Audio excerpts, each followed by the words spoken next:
Portrait de créatrice. La quotidienne, jusqu'au 22 mai. Et du coup, j'ai fait une grosse collection de boucles d'oreilles à base de fougères. Du savoir-faire toulousain et féminin. Mon acte de devenir céramiste. Portrait de créatrice. La quotidienne, jusqu'au 22 mai. Je m'appelle Francine Rey, j'ai 31 ans. J'ai créé mon entreprise il y a bientôt 2 ans de comment consommer en cohérence avec ses valeurs via 3 activités.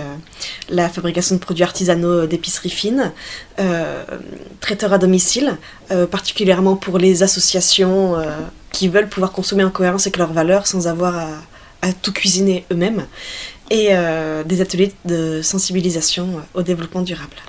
Comment s'est fait le contact avec Parler avec elle? Est-ce que c'est venu de ta propre initiative ou est-ce que tu as été démarchée? Je vivais sur le quartier de la Rennerie pendant plusieurs années. J'ai plusieurs fois vu les affiches du marché des créatrices et je trouvais cette initiative géniale. Et j'étais en lien avec Égalitaire et je leur ai demandé s'ils n'avaient pas des infos pour le marché des créatrices cette année, s'il avait été annulé ou pas à cause de la Covid. Et elles m'ont dit non, tiens voilà l'affiche et j'ai pu parler avec elles pour m'inscrire sur ce marché. Quels sont les produits que tu proposes? Alors je vais proposer des conserves sous bocaux sucrés ou salés. Donc en sucré des confitures, des coulis, qui vont être des recettes qu'on voit plus beaucoup aujourd'hui mais qui existaient avant, parce que je vais vraiment m'inspirer de recettes existantes de nos grands-parents et de personnes qui connaissaient presque mieux les produits que nous. Par exemple de la confiture de potimarron ou de la confiture de carottes. Pareil, on a tendance à manger la carotte toujours salée alors que sucrée c'est extrêmement bon et il y a justement beaucoup moins de sucre à mettre pour exhauster le goût. Après, je vais proposer aussi des produits salés, de la crème de poivron, du confit d'oignon, des produits qu'on n'a pas forcément les moyens de s'acheter habituellement, mais grâce au peu d'intermédiaires entre moi et le producteur, je peux proposer des prix accessibles à tous et je vais faire en sorte que ces produits, on l'utilise de manière un peu plus régulière. Que le confit d'oignon, ce soit pas seulement au fait de fin d'année qu'on en consomme, mais toute l'année avec des pommes de terre au four, dans un sandwich, en toast, et essayer de réconcilier les gens avec l'épicerie fine aussi, fait avec des produits frais. Tu pourrais approximativement me donner une gamme de prix? Mais beaucoup de 130-140 millilitres sont pour la plupart à 3 € pièce.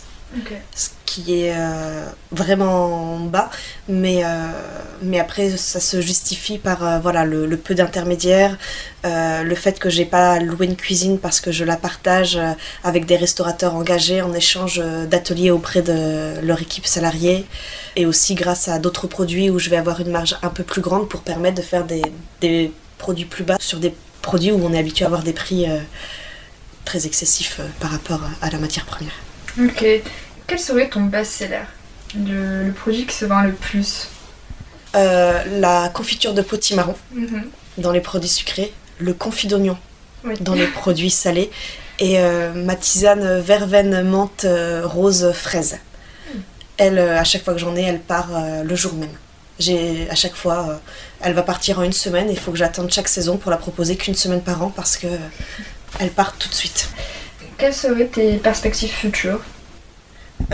Déjà pouvoir reprendre le service traiteur à domicile où j'implique totalement le consommateur parce qu'il peut faire les menus avec moi, les courses avec moi auprès du producteur et il me voit cuisiner à domicile où je peux, en plus d'être traiteur à domicile, apporter un savoir accessible en termes de technique, en termes de moyens humains, mais pas forcément accessible au niveau de l'information qu'on a. Et pouvoir aussi à plus long terme avoir une équipe de gens avec moi qui partagent les mêmes valeurs et qui ont besoin de voir que ça existe. On peut me trouver sur le marché de Rieux-Volvestre le dimanche matin, un dimanche sur 2. Et après j'ai une page Facebook et une page Instagram qui s'appelle La Bonne Rey 7. C'est facile à se rappeler, Rey c'est mon nom de famille et c'est aussi le diminutif du quartier d'où je viens, la Rennerie, et ça me tenait à cœur. C'était Portrait de créatrice. La quotidienne, du savoir-faire toulousain et féminin. mon acte de devenir céramiste. Portrait de créatrice. La quotidienne, jusqu'au 22 mai. Coproduction Parle avec elle et Radio Campus. Mai 2021.